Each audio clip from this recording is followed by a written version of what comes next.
नमस्कार बालमित्र हो. आज आपण इयत्ता 9वी विषय इतिहास व राज्यशास्त्र द्वितीय सत्र परीक्षा 2025-26 ही प्रश्नपत्रिका आज आपण पाहणार आहोत. जर तुम्ही चॅनलवरती नवीन असाल तर सगळ्यांनी आपल्या चॅनलला सबस्क्राईब करा आणि तुम्हाला कोणत्या विषयाच्या प्रश्नपत्रिका पाहिजे तेही मला कमेंट करून सांगा. प्रश्न पहिला आहे दिलेल्या पर्यायांपैकी योग्य पर्याय निवडून विधाने पूर्ण करा. त्यातलं पहिलं आहे इसवी सन 1992 मध्ये डॅश डॅश या राज्यात मद्यपानाविरोधी चळवळ सुरू करण्यात आली. त्याचं उत्तर आहे आंध्र प्रदेश. दुसरी गाळलेली जागा आहे जयपूर फूटचे जनक म्हणून डॅश डॅश यांना संबोधले जाते.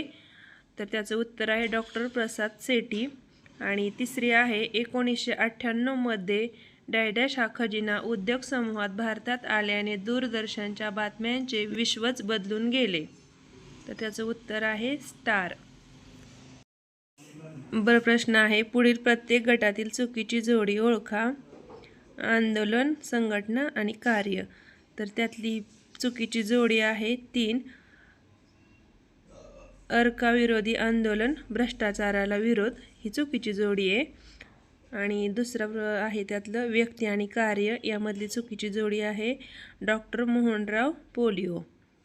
त्यानंतर तिसरं आहे खेळाडूचे नाव आणि खेळाचे नाव. त्यातली चुकीची जोडी आहे दुसरी करनाम मल्लेश्वरी बॅडमिंटन.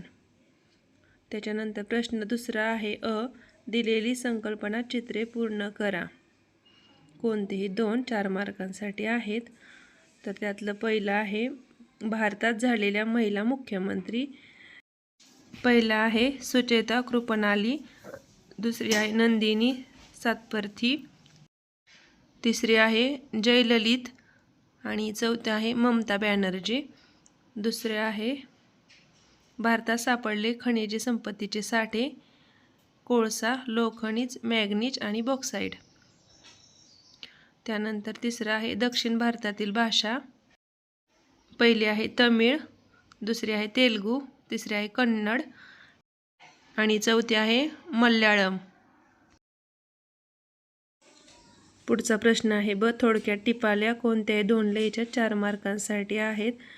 भारतातील चर्म उद्योग, दुसरी आहे पोडगी आणि तिसरा आहे कुटुंब संस्था. त्यानंतर प्रश्न तिसरा आहे पुढील विधाने सकारण स्पष्ट करा. कोणतेही 2 करायचे 4 मार्कांसाठी आहेत. 1.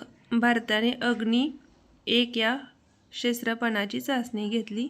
आणि त्यातलं दुसरं आहे प्रादेशिक भाषांचे अस्तित्व धोक्यात येऊ लागले आहे. आणि तिसरं आहे महाराष्ट्रात स्त्रीमुक्ती चळवळ सुरू झाली. आणि चौथा आहे भारतातील पर्यटन उद्योग वाढीला लागला आहे. प्रश्न चौथा आहे दिलेल्या उत्तराचे वाचन करून खालील प्रश्नाची उत्तरे लिहा. तर हा उत्तर व्यवस्थित वाचा आणि त्याखालील प्रश्नांची उत्तरे लिहा.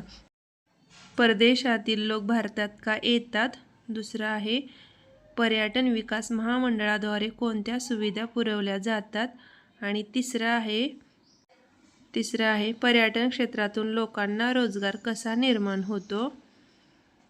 त्यानंतर प्रश्न 5वा आहे पुढील प्रश्नांची सविस्तर उत्तरे लिहा. त्यातील पहिला आहे अणुऊर्जा निर्मिती संबंधात कोणते प्रकल्प सुरू झाले? दुसरं आहे दूरदर्शन या माध्यमात कोणते बदल झाले आहेत? तिसरं आहे शेती व्यवसायाला प्रोत्साहन मिळावे म्हणून शासन कोणते प्रयत्न करते? आणि चौथा आहे चिपको आंदोलनाची माहिती लिहा. त्याच्यानंतर प्रश्न 6वा आहे दिलेल्या पर्यायापैकी योग्य पर्याय निवडून विधाने पूर्ण करा. त्यातलं पहिलं आहे संयुक्त राष्ट्राच्या सचिवालयाच्या प्रमुखास डॅश डॅश म्हणतात, तर महासचिव असे म्हणतात.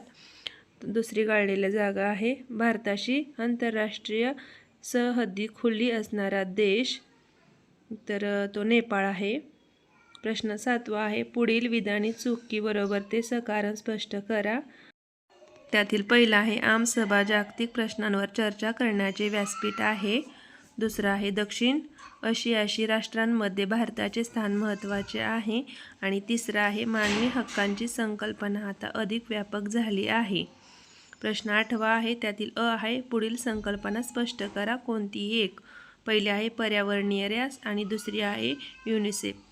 त्यातील आहे पुढील संकल्पना चित्रे पूर्ण करा. कोणतेही एक.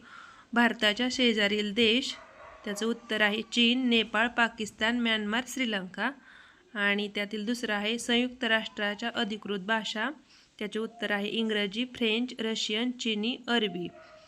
प्रश्न 9 आहे पुढील प्रश्नांची थोडक्यात उत्तरे लिहा, कोणतेही एक लिहायचे. तर त्यातलं पहिलं आहे संयुक्त राष्ट्राची शांती सेना कोणती भूमिका बजावते. आणि त्यातील दुसरं आहे आंतरराष्ट्रीय व्यवहारात मानवी हक्कांना महत्त्व कसे प्राप्त झाले. अशा पद्धतीची प्रश्नपत्रिका आहे मुलांनो. हिचा व्यवस्थित असा अभ्यास करा आणि पेपर छान लिहा. तुम्हाला या पेपरसाठी बेस्ट ऑफ लक आणि सगळ्यांनी आपल्या चॅनलला सबस्क्राईब करा. धन्यवाद मित्र हो.